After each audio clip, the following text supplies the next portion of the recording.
एक बाप अपनी औलाद की मोहब्बत से ना आती, 4 बेटा अपने बाप की परवरिश नहीं करता।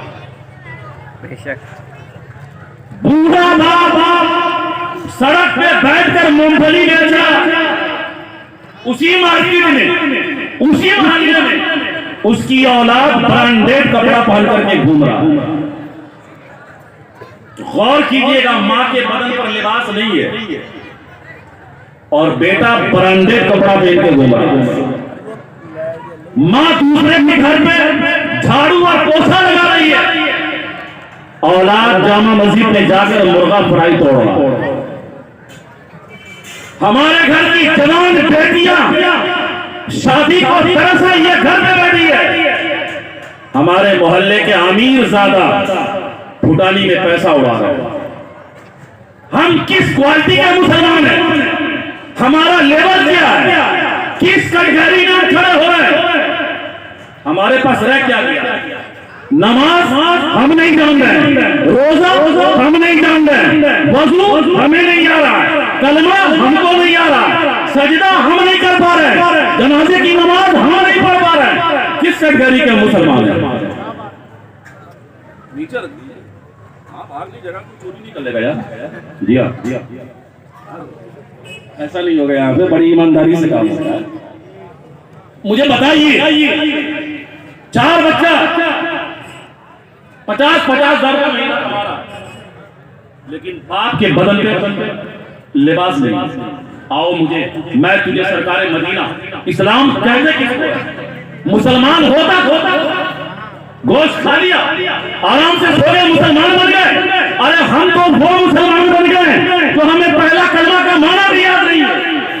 हम तौबा भी करते हैं तो नहीं कर पा रहे। आप अपने दिल का गरीबान बदल लेना और अपने घर में जाकर पूछना किस क्वालिटी के मुसलमान हो। दूसरा कलमा हमें नहीं आ रहा, तीसरा कलमा नहीं आ रहा, पहला कलमा नहीं आ रहा, कुरान हम नहीं पढ़ रहे, फिर किस बात के मुसलमान? हम दावा करते हैं कि मुसलमान है। इमाम मस्जिद से निकल जाए, मस्जिद में इमाम न हो, एक वक्त की नमाज हमारी आवाम नहीं पढ़ सकती है, नहीं पढ़ सकती। हजरत निकाह पढ़ाने गया, 2 घंटा लगा था निकाह पढ़ाने, दूल्हा को 2 कलमा पढ़ाने में 2 घंटा लग गया। 2 घंटा किस बात के मुसलमानों? कहां गई हमारी गैरत? क्या तो कि मैं इस्लाम का मानने वाला हूं, इस्लाम के नाम पर जान दे दो। अरे जान मत दो, इस्लाम जान नहीं मांग रहा है। तुम मर जाओगे तो इस्लाम को मानेगा कौन यार? जान मत दो। हाथ उठाते हैं जी, जान दे दूंगा, जान दे दूंगा, और नबी के नाम पर बैठने की बात आ जाए तो बैठने को तैयार नहीं है। ना बैठूंगा क्यों? तुम जान ले लो, दे दूंगा, बैठूंगा ना। आओ इस्लाम कहते किसको? आज शादीशुदा बेटा अपनी बीवी को सेब खिलाएगा, अंगूर देगा, अच्छी बात है, दीजिए, अच्छी बात है। लेकिन मां से चुरा कर, बाप से चुरा कर, कहां लिखा? मां के कदम को चूमने के लिए इस्लाम ने कहा कि मां के कदम को चूमो, जन्नत तुम्हारी वो है। लेकिन मां का कदम ना चूमेंगे मियां।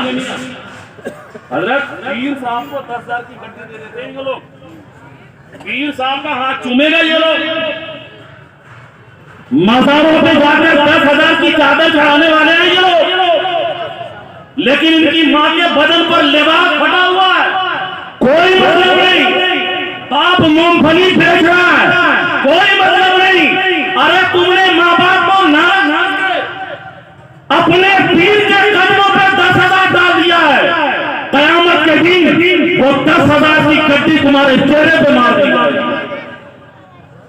तुम्हारा बाप ठीक मांग रहा है यार, तुम्हें जिसका कदम चूमने का हुक्म है चूम नहीं रहे हो, और जहां चूमने का हुक्म नहीं वहां चूमता भी है, चाटता भी है, दुआएं भी कराता है।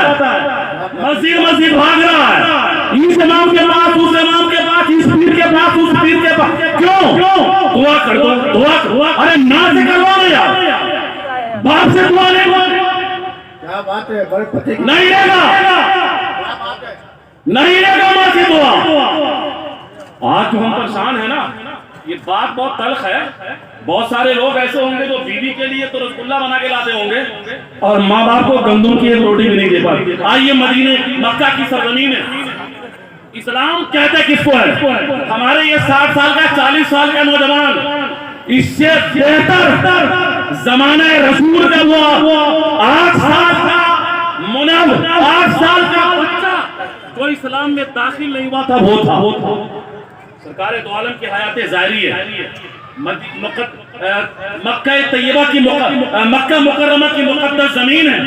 8 साल का बच्चा, बाप मर गया, माँ बेवा है, वो यतीम है, माँ के बदन पर लिबास नहीं है, फटा हुआ बच्चा बैठा है 8 साल का। कितने साल का?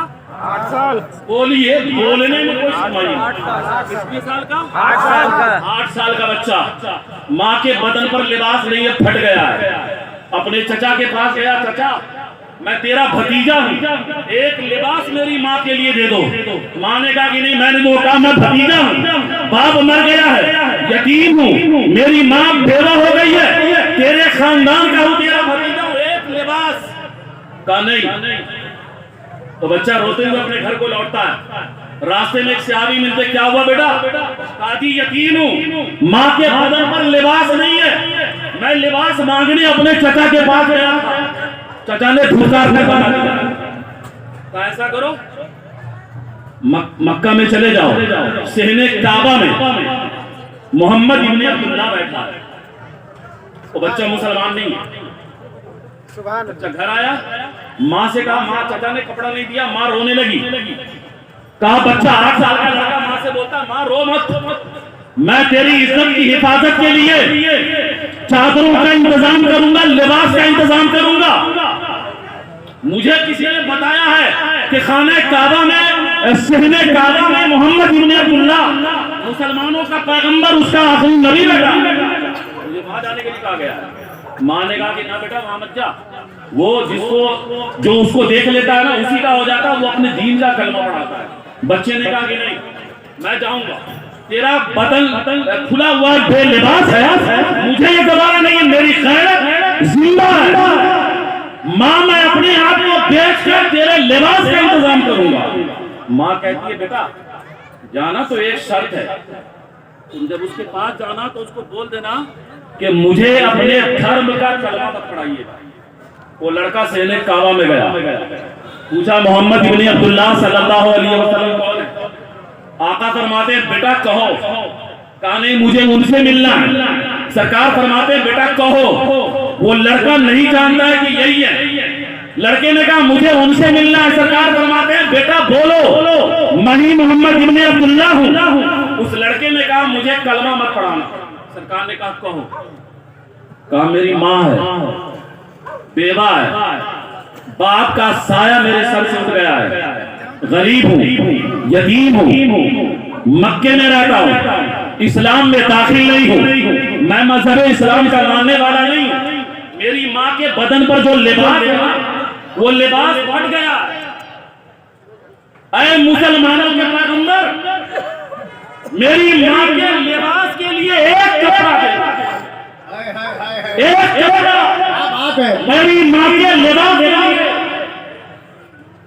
आज ना जाने हमारे समाज में कितनी माँ ऐसी है, कितने बाप ऐसे हैं जो एक एक कपड़े को तरस गए, एक एक कपड़े को तरस गए। कहां चला गया हमारा, कहां चली गई हमारी शादी? हम अपने दोस्तों में चीखते हैं, चिल्लाते हैं कि अल्लाह ने दौलत से नवाजा, बेशुमार दौलत है, गाड़ी है, घोड़ा है, बंगला, किस काम का? तुमसे अच्छा तो मदीने का वो मक्के का वो लड़का था जो ईमान नहीं लाया था, लेकिन अपनी माँ के लिबास के लिए पैगंबर इस्लाम की बारगाह में कहा कि मोहम्मद इब्न अब्दुल्लाह एक लिबास, माँ का बदन बेपर्दगी हो गई, एक लिबास। आकाए दो जहां सल्लल्लाहु अलैहि वसल्लम ने ये जुमला सुना कि बच्चा यतीम है, इस्लाम में नहीं है, माँ के लिबास के लिए कपड़ा मांगा, आका ने चादर रहमत को अपने कांधे से उतारा। सुभान अल्लाह। चादर रहमत को अपने कांधे से उतारा का बेटा ये कपड़ा लो और ले जाएगा अपनी वो लड़का चादर को लेता है, चूमता है और अपने घर गया माँ के पास, कहा माँ ये कपड़ा ले लो, मुसलमानों के पैगंबर ने ये लिबास दिया है। माँ ने कहा बेटा कलमा का नहीं, कलमा नहीं पढ़ाया, मैंने उसके मजहब को कबूल नहीं किया। माँ ने जैसे ही सुना कि मेरे बेटे ने कलमा नहीं पढ़ा और मुसलमानों के पैगंबर ने मेरी हिफाजत के लिए चादर रहमत दे दिया, उस औरत ने चादर को चुना और अपने बेटे के हाथों को पकड़कर कहा चल का सीने काबा में। कहा क्यों? कहा बेटा जो मेरे बदन का मुहाफिज है ना, जो मेरे बदन को ढकने के लिए चादर दिया है ना, मैं चाहती हूं कि मेरे ईमान का भी मुहाफिज वही बन जाए। उसने बेटे का हाथ पकड़ी और सहने काबा में गई, क्या मुसलमानों के पैगंबर, मैं ये चादर बाद में अपने बदन पर डालूंगी, पहले मुझे कलमा तैयब ला इलाहा इल्लल्लाह मुहम्मदुर रसूलुल्लाह पढ़ करके इस्लाम में दाखिल कर। आज का नौजवान कर क्या रहा, हम कर क्या रहे हैं मेरे दोस्तों? तुम्हारा बाप भीख मांग रहा है, कामयाबी तुम्हारी इसमें नहीं है। तुम्हारी माँ के बदन पर लिबास फट गया, कामयाबी इसमें नहीं है। अच्छा बड़े मजे की बात यह है कि यही लोग मज़ारों पे जाते हैं। आप बुरा नहीं मानिएगा, और बुरा मान भी गए तो मेरा कुछ नहीं बिगड़ेगा। अल्लाह ने सेहत दिया, इल्म दिया, दौलत दिया, ये अल्लाह का करम है, रोजी के देने वाले आप यही लोग जाते हैं मज़ारों पे। आज मज़ारों पे इतनी बुराइयां क्यों हो रही है? ये लोग मजार पे जाके 5,000 की चादर चढ़ाएंगे लौंडर साहब, लेकिन मोहल्ले में अगर कोई यतीम बच्ची है, कोई बेवा औरत है, तो उसके घर पे चावल की बोरी या उसके सर पे चादर खरीद के नहीं डालते, नहीं डालते हैं। ये क्या तुम्हारी कमाई पे तुम्हारे समाज का हक नहीं है? हमारे समाज में बच्चियां जवान रहती है, शादी नहीं हो रही है, अब तुम दरगाहों पे जा करके चादरें चढ़ा रहे हो, क्या तुम्हारी चादर कबूल हो जाएगी? मैं पूछता हूं, तुम्हारे समाज में बेवा है, यतीम है, लावारिस है, गरीब है, इसके रहते हुए तुमने 5,000 की चादर चढ़ा दिया, क्या तुम्हारा मकसद कामयाब हो जाएगा? नहीं हो सकता, नहीं हो सकता। मजार पे जाते हैं, देखिए मैं मज़ार पाक का मुखालिफ नहीं, अस्तगफिरुल्लाह, बुजुर्गों का जो कदम है ना, उनकी कदम बोसी करना हमारा ईमान का जुज़ है। हम बुजुर्गों की कदम बोसी करते हैं, लेकिन कितना शरीयत के दायरे में।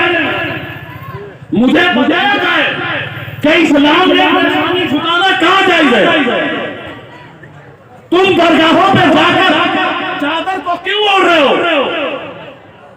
क्यों मज़ारों पे जाकर चक्कर लगाते हैं, क्यों लगाते हैं? क्या इस्लाम में जायज़ है? आप यही ना कहेंगे कि मौलाना साहब अकीदा आप उनकी तालीम नहीं जान रहे हो, उन्होंने कहा क्या वो नहीं जान रहे हो, और अकीदा अरे छू रहा है तो उस माँ के जिसने तुमको जन्म दिया, चूम नहीं है, उस बाप के कदम को चूमो जिस बाप ने तुम्हें परवरिश किया। बाप भीख मांग रहा है, माँ बोसीदा लिबास में घर में रहती है, और बाहर जाकर के हम 10 फकीर को 15 फकीर को खाना खिलाते हैं। जी हाँ, 10 फकीर को, कितने फकीर को खाना खिलाते हैं आप? 10 फकीर। 10 50 रुपए का एक टोकन आता है। होटल वाले कितने को टोकन लेते हैं? 50 रुपए का। आपने 500 रुपया दिया दुकान वाले को, 10 टोकन आपको मिल जाएगा 10 फकीर को खिलाने का। आपने 1 2 3 4 5 6 7 8 9 10 फकीर को आपने टोकन बांट दिया। आप जानते हैं क्या होता है? आप दे के चले आए और वही फकीर आपका टोकन लेकर उसी दुकानदार को, जिससे आपने 50 में टोकन खरीदा है, 10 रुपए में होता है। अगर आपको तजर्बा नहीं है तो आप दरगाहों पे जाकर देख लेना। मैं कहना यह चाहता हूं कि जो खाना तुम दरगाहों पे जाकर फकीरों को खिला रहे हो, वो खाना अपने मोहल्ले की यतीम और बेवा औरत को। इसमें तुमको ज्यादा सवाब है। दौरान गुफ्तगू अगर कोई गलती, कोई खामी, कोई लंदिश हो गई हो, मैं रब्बे काबा की बारगाह में तौबा करता हूं। अस्तगफिरुल्लाह रब्बी मिन कुल्ली ज़ंबी व अतूबु इलैह। ला इलाहा इल्लल्लाह मुहम्मदुर रसूलुल्लाह। अस्सलामु अलैकुम।